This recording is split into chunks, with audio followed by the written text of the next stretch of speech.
എല്ലാം അള്ളാന്റെ ഹബീബ് മുഹമ്മദ് മുസ്തഫ സല്ലല്ലാഹു അലൈഹി വസല്ലമ തങ്ങളുടെ ഇഷ്ടത്തിന് വേണ്ടി സമർപ്പിച്ചവർ. അവരുടെ ഓരോ ചലനങ്ങളും ഓരോ നിശ്ചലനങ്ങളും സമ്പത്തും സന്താനങ്ങളും മാതാപിതാക്കളും എല്ലാം ഹബീബായ തങ്ങളോട് സംസാരിക്കുമ്പോൾ അവരുടെ സംസാരം ശ്രദ്ധിച്ചിട്ടുണ്ടാകുമല്ലോ സഹോദരന്മാരെ. ഫിദാക അബീ വ ഉമ്മീ യാ റസൂലല്ലാഹ്, എന്റെ ഉമ്മയും ബാപ്പയും അങ്ങയ്ക്ക് വേണ്ടി മോചനദ്രവ്യമായി വയ്ക്കുവാൻ ഞങ്ങൾ തയ്യാറാണ് ഹബീബേ എന്ന വാചകത്തോടെയാണ് പല സ്വഹാബത്തും ഹബീബായ തങ്ങൾ മുഹമ്മദ് മുസ്തഫ സല്ലല്ലാഹു അലൈഹി വസല്ലമ തങ്ങളോട് സംസാരം തുടങ്ങുന്നത്. എന്തും സമർപ്പിക്കും, അതിൽ അവർക്കൊരു മടിയുമില്ല. സമ്പത്ത് വേണോ ഹബീബിന് വേണ്ടി സമർപ്പിക്കും, സന്താനങ്ങൾ വേണോ ഹബീബിന് വേണ്ടി സമർപ്പിക്കും. തന്റെ സമ്പത്ത് മുഴുവൻ ഹബീബായ മുത്തുനബി സല്ലല്ലാഹു അലൈഹി വസല്ലമ തങ്ങളുടെ മുന്നിൽ കൊണ്ടുപോയി വച്ചിട്ട് അനവമാലുക ലക യാ റസൂലല്ലാഹ്, അല്ലാഹുവിന്റെ ഹബീബേ ഞാനും എന്റെ സമ്പത്തും അങ്ങക്കല്ലയോ എന്ന് പറഞ്ഞ മഹാനായ സിദ്ദീഖ് റളിയല്ലാഹു അൻഹു അവിടുത്തെ സമ്പത്ത് മുഴുവൻ ഹബീബായ മുത്തുനബി സല്ലല്ലാഹു അലൈഹി വസല്ലമ തങ്ങൾക്ക് വേണ്ടി സമർപ്പിച്ചു. തന്റെ പൊന്നുമോളെ പ്രായപൂർത്തിയോടടുക്കുന്ന സമയത്ത് ഹബീബായ മുത്തുനബി സല്ലല്ലാഹു അലൈഹി വസല്ലമ തങ്ങൾക്ക് വേളി കഴിച്ചു കൊടുത്തവരാണ് മഹാനായ സിദ്ദീഖ് റളിയല്ലാഹു അൻഹു. ഇങ്ങനെ എന്തും ഹബീബിന്റെ തൃപ്തിക്ക് വേണ്ടി, എല്ലാം ഹബീബിന്റെ തൃപ്തിക്ക് വേണ്ടി. വജാദൂ ബി അംവാലിൻ വബാഉ നുഫൂസഹും ലിദീനിൽ ഹുദാ വൽ ഹഖ് മിൻ ദൂനി ഖുഫിയത്തി, അവരവരുടെ സമ്പത്ത് ചെലവഴിച്ചത്, അവരുടെ ശരീരം കൊടുത്തതെല്ലാം ദീനിന് വേണ്ടിയാണ്. എല്ലാം ദീൻ പഠിപ്പിച്ച ഹബീബായ മുത്തുനബി സല്ലല്ലാഹു അലൈഹി വസല്ലമ തങ്ങൾക്ക് വേണ്ടിയാണ്. അതുകൊണ്ട് അവരൊരു ഭയവും അതിന്റെ പേരിൽ അവർക്കുണ്ടായിട്ടില്ല. ഒരു ഭയത്തിന്റെ അംശം പോലും അവരുടെ ജീവിതത്തിൽ വന്നിട്ടില്ല. എല്ലാം ഹബീബായ മുത്തുനബി സല്ലല്ലാഹു അലൈഹി വസല്ലമ തങ്ങളുടെ ഇഷ്ടത്തിനാണ്. എല്ലാം ബദറും ഉഹദും ഖന്തഖും ഖൈബറും ഹുനൈനും മൂത്ത യുദ്ധമടക്കം എല്ലാ യുദ്ധങ്ങളും എന്റെ ഹബീബൊന്ന് ചിരിക്കണം, എന്റെ ഹബീബൊന്ന് പുഞ്ചിരിക്കണം, എന്റെ ഹബീബിന് സന്തോഷമാകണം, എന്റെ ഹബീബിന്റെ മുഖമൊന്ന് തെളിയണം, അതിനു വേണ്ടിയാണ് എല്ലാം കൊടുത്തത്. അള്ളാഹുവിന്റെ അടുക്കൽ നിന്ന് വലിയ ഷഹീദിന്റെ സ്ഥാനം അവരാഗ്രഹിക്കുമ്പോഴും അതിനെല്ലാം അപ്പുറത്ത് പ്രിയപ്പെട്ട ഹബീബിന്റെ സന്തോഷമാണ്.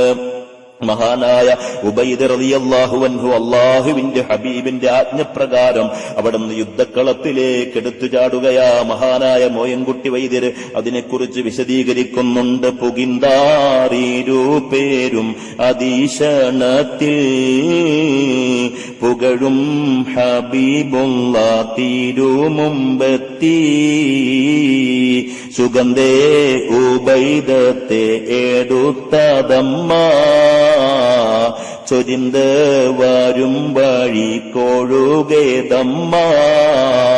ഹബീബായ മുത്തുനബി സല്ലല്ലാഹു അലൈഹി വസല്ലമ തങ്ങളുടെ വാക്ക് കേട്ടുകൊണ്ട് ബദർ യുദ്ധരണാങ്കണത്തിലേക്ക് ഇറങ്ങിത്തിരിച്ച മഹാനായ ഉബൈദ് റളിയല്ലാഹു തആല അൻഹു വെട്ടേറ്റ് വീണിട്ട് അവരുടെ അടർക്കളത്തിൽ കിടക്കുകയാണ്.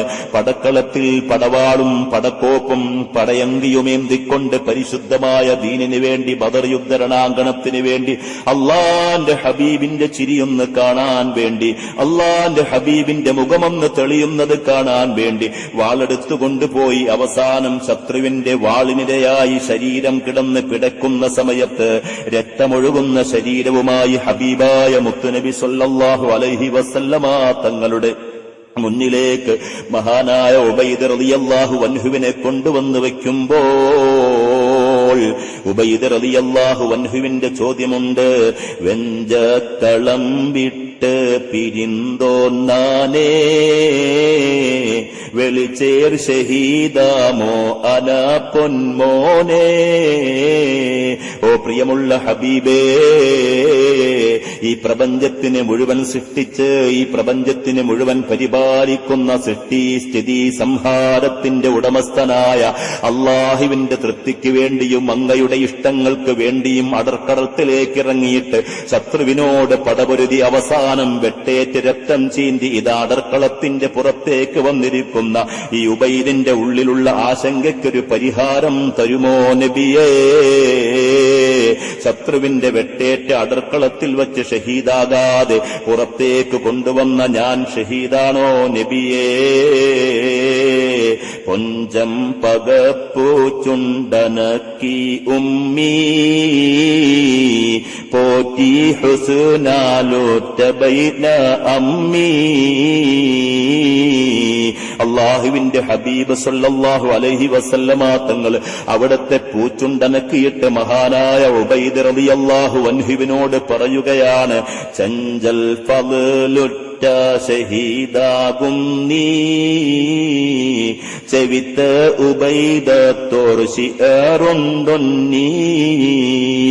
ഉബൈദ് എന്നവരെ, അള്ളാഹുവിന്റെ പരലോകത്ത് സ്വർഗീയ മണിമാളികകളിലൂടെ ഉല്ലസിക്കുവാൻ, സന്തോഷിക്കുവാൻ സൗഭാഗ്യം ലഭിക്കുന്ന ശുഹദാക്കളുണ്ടല്ലോ, ആ ശുഹദാക്കളുടെ പട്ടികകളിൽ പ്രിയപ്പെട്ട ഉബൈദേ താങ്കൾ ഇടം പിടിച്ചിട്ടുണ്ടെന്ന് ഹബീബായ മുത്തുനബി സല്ലല്ലാഹു അലൈഹി വസല്ലമ തങ്ങൾ പറയുമ്പോൾ, എന്റെ പ്രിയമുള്ള സഹോദരന്മാരെ, സഹോദരിമാരെ, ചിന്തിക്കേണ്ട കാര്യമാ. ഹബീബായ മുത്തുനബി സല്ലല്ലാഹു അലൈഹി വസല്ലമ തങ്ങൾക്ക് എന്തും സമർപ്പിക്കാൻ തയ്യാറായവരാ സ്വഹാബത്ത്. എന്തും അവിടത്തെ തൃപ്തിക്ക് വേണ്ടിയാ. മുത്തുനബി സല്ലല്ലാഹു അലൈഹി വസല്ലമ തങ്ങളൊരിക്കൽ സ്വർഗത്തിലൂടെ നടക്കുന്ന സമയത്ത് നല്ലൊരു കനകക്കൊട്ടാരം കാണുകയാണ്.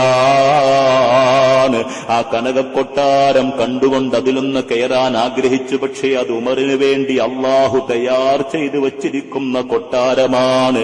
മഹാനായ മുത്തുമാണിക്കക്കല്ല് മുഹമ്മദ് മുസ്തഫ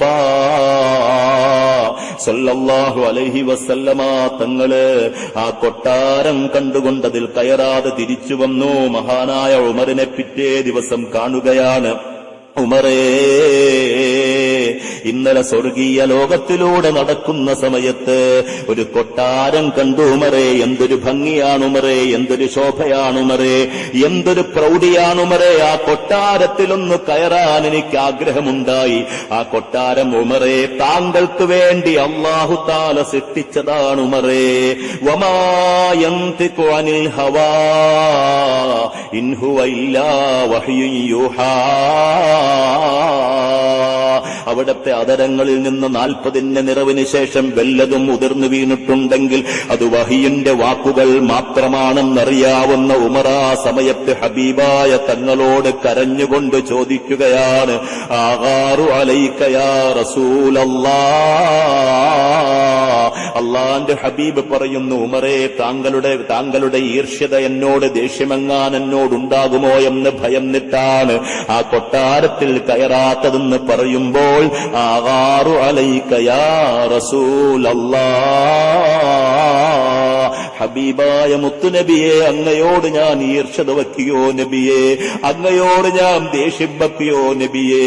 ഉമറന്ന പോക്കിരിയായ മനുഷ്യൻ ഒരു കാലത്ത് ഈ നാട്ടിലുള്ള ജനങ്ങൾക്ക് മുഴുവൻ ഉപദ്രവകാരിയായി നിന്നപ്പോൾ, അല്ലാഹുവേ രണ്ടാലൊരു ഉമറിനെ കൊണ്ട് പരിശുദ്ധമായ ദീനിനെ ശക്തിപ്പെടുത്തണേ അല്ലാ എന്ന് അങ്ങയുടെ പ്രാർത്ഥനയുടെ ഫലമല്ലയോ നബിയെ ഈ ഉമറിന് അങ്ങയുടെ പ്രാർത്ഥനയില്ലായിരുന്നുവെങ്കിൽ ജാഹിലിയ കാലഘട്ടത്തിലെ ഏറ്റവും വലിയ കിങ്കരനായി ലോകം മുഴുവൻ അറിയപ്പെടുന്ന അവസ്ഥയിലേക്ക് ഉമർ തരം താഴ്ത്തപ്പെടുകയില്ലായിരുന്നോ നബിയേ.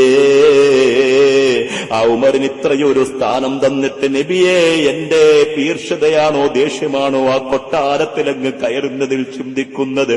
ഈ ഉമർ എങ്ങനെയാ നബി അങ്ങയോട് ദേഷ്യം വയ്ക്കുക? പ്രിയമുള്ള ഉമ്മമാര്, സഹോദരന്മാര്, ചെറുപ്പക്കാരും എല്ലാവരും ചിന്തിക്കുക. അള്ളാന്റെ ഹബീബിനെ അത്രയേറെ സ്നേഹിച്ചു, എന്തും കൊടുത്ത് ഇന്ന് നമ്മുടെ അവസ്ഥ എന്താ? ഇന്ന് നമ്മുടെ അവസ്ഥ എന്താ ചെറുപ്പക്കാരെ? ഇന്ന് നമ്മുടെ അവസ്ഥ എന്താ ഉമ്മമാരെ? നാം ഒന്ന് ചിന്തിച്ചു നോക്ക്. അള്ളാഹുവിന്റെ ഹബീബ് നമ്മുടെ ജീവിതത്തിലുണ്ടോ? നമ്മുടെ പ്രവർത്തനത്തിലുണ്ടോ? നമ്മുടെ ചിന്തകളിലുണ്ടോ? നമ്മുടെ സ്വഭാവത്തിലുണ്ടോ? നമ്മുടെ ഇടപെടലുകളിലുണ്ടോ? നമ്മുടെ മുഖഭാവത്തിലുണ്ടോ? നമ്മുടെ ഉറക്കത്തിലുണ്ടോ? ഊണിലുണ്ടോ? ഭക്ഷണത്തിലുണ്ടോ? ഏതിലും അള്ളാന്റെ ഹബീബിന്റെ പ്രവർത്തികൾ നമ്മുടെ ജീവിതത്തിലേക്ക് അനുധാവനം ചെയ്തില്ലെങ്കിൽ നാം ഹബീബിനെ സ്നേഹിക്കുന്നു എന്ന് നാവുകൊണ്ട് നായ്ക്ക് 40 വട്ടം പറഞ്ഞതുകൊണ്ട് കാര്യമായോ സഹോദര? നാം ചിന്തിക്കണം. അള്ളാഹുവിന്റെ ഹബീബിലേക്ക് നാം മടങ്ങണം. മുഹമ്മദ് മുസ്തഫ സല്ലല്ലാഹു അലൈഹി വസല്ലമ തങ്ങളിലേക്ക് നാം മടങ്ങണം. മനസ്സുകൊണ്ട്, പ്രവൃത്തി കൊണ്ട്, സ്വഭാവം കൊണ്ട്, ശൈലി കൊണ്ട്, ഊണ് കൊണ്ട്, ഉറക്കം കൊണ്ട്, സമ്പത്ത് കൊണ്ട്, സന്താനം കൊണ്ട്, എല്ലാം കൊണ്ടും ഹബീബിലേക്ക് മടങ്ങാനുള്ള മനസ്സ് നമ്മൾ കാണിക്കണം. അല്ലാഹുവേ, നീ അതിന് ഞങ്ങൾക്ക് തൗഫീക്ക് നൽകണേ. അല്ലാഹ് ആമീൻ യാ റബ്ബൽ ആലമീൻ.